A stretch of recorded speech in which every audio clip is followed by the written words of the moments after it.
Welcome back, everybody. Well, we've certainly heard our share of bad news this last year. That's for sure. But our next guest has found the silver lining, and there are some stories that we're going to share, too, that come from people who live right here in our community. Joining us now is Isral DeBruin. He is a reporter for the My Community Now newspapers. Nice to have you back. Thanks. Yeah, glad to be back. When we talked to you last, it was all about soliciting people to send in their stories because you wanted to share some good news. Yep, that's These right. great stories that we're about to share with people will appear in papers tomorrow. That's right. Right? Yep. Okay. For Journal Sentinel subscribers, they'll be in tomorrow's paper. Otherwise, anybody else can see them online at mycommunitynow.com/resolve. Fantastic. And we'll remind people about that again at the end of this segment. Let's talk about, we showed a picture a little while ago of Julie Mercer and Jada Jackson, who I believe is her daughter, who's 6 years old. This is a single mom from Wauwatosa who found her way out of $25,000 of credit card debt. Awesome. Right. How did she do it? Well, she's down to $6,000 in just a year. Amazing. She Yeah, and it is. her three sisters kind of worked together. They used a technique that was written and created by Dave Ramsey, who's a kind of financial guru, radio talk show host, author. Okay. They all read his book and kind of took it to heart and used his system to personalize it for themselves. Started with paying off the smaller bills first and working their way up. I believe she refinanced her home to get a smaller mortgage payment so that she could really attack some of those smaller bills. Really? And yeah, she's down to $6,000, and she plans to, in 2010, start saving for her retirement and get some emergency fund going. And Good so it sounds for like she's you, really on Julie. track. Yeah, no If you're doubt. watching, that's awesome. I have a feeling that that's going to go, that last 6,000 is going to go really quickly for her with I the plans think you're that she's right. put in Yeah. place. Yep. Yeah. Well, you've been able to do just some of these very inspirational stories, and obviously some of them have really kind of stood out to you. There was one that you were talking about that you specifically wrote about as well that was really touching, with a pair of twins. Yes, I got a chance to meet Evan and Colin Pagel, who are two brand new Oak Creek residents. They were born 6 weeks premature at Wheaton Franciscan Healthcare's St. Francis Hospital. And they had to spend 3 weeks there, but then they were able to go home, which it was kind of amazing. When I met them, they actually shouldn't have even been born yet. So it was, it was very, very cool to see these babies who were so tiny and so beautiful. And Mom, Katie Davis, and Dad, Ian Pagel, were very excited to have them home. They made some great friends with the hospital staff and kind of camped out on the 4th floor. So.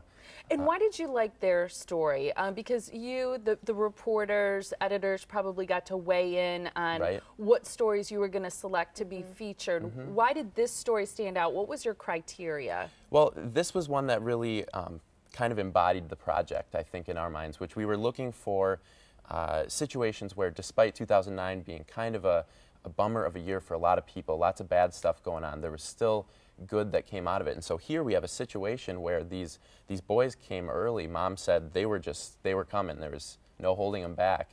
She was actually at the hospital, I think she said 3 times the week that they came, and finally there was no holding them back, and they were there. So premature kids, that can be very dangerous, very serious situation. Right. Definitely. But not only were they okay, but they got to come home, 3 weeks before they even should have been born, and they got to come home on the same day, which is very unusual because twins are rarely ready when they're born premature to come home at the same time. Exactly. So, that's great for them. Serious situation, trouble, but very bright spot, kind of good news. And this actually happened very recently. They were due on New Year's Day, as a matter of fact. Really? But they insisted in being born in 2009. Yep. My mom claims you respond for the rest of your life how you were born, so maybe they're going to be early for everything. Right, really on top of it all. Yes, they wanted to be in this decade. There's also the story that we were talking about earlier. It's Kathleen and Dean Winkleman. They're from West Dallas, and this is a couple who are in two businesses that really took a hit this year, real estate as well as the automobile industry. I understand they reignited their singing career. Yeah, that's right. They spent much of the 1980s as kind of a singing duo doing the Sonny and Cher kind of thing. They toured all over the Midwest, all over Canada, performed 5 or 6 nights a week, pretty much 365 days a year. Wow. Managed to raise a family while they were at it. In the 90s, they got real jobs, they called them, which were, as you said, in real estate and in automotive.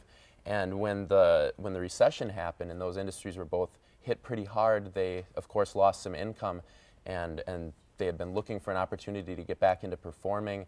Despite Dean having had a stroke about 10 years previous, he was able to get all of his skills back at piano, and they've started performing. Their goal is to get it up to 4 nights a week so that they can actually quit their day jobs and start doing that full time again. Good for them. Yeah. Wow, that's so inspirational too. And we just have a few seconds left, but real quickly touch on the story about Drake Spence as well. Yeah, Drake Spence is a special education student at Nicolet High School, and he was actually able to find a job at Eggers Imprints, which is a Brown Deer screen printing shop that's owned and operated by a Nicolet grad whose mom and sister were both special education students. So he has kind of a soft spot for those kids and was able to offer this opportunity. And Drake Spence has really been succeeding, I guess, at his work there. That's great. I'm impressed with the fantastic stories that you found. Yeah, we had a great turnout. You did, and you picked some really nice ones, too. Here's how people can read these stories. There are more. Read the stories in the Now newspapers. That's tomorrow. Or you can go to mycommunitynow.com/resolve is also a way that people can read them online. That's right. Great job. Nice to have you back. Thanks for thanks following up with us. No problem. I appreciate the opportunity. Absolutely.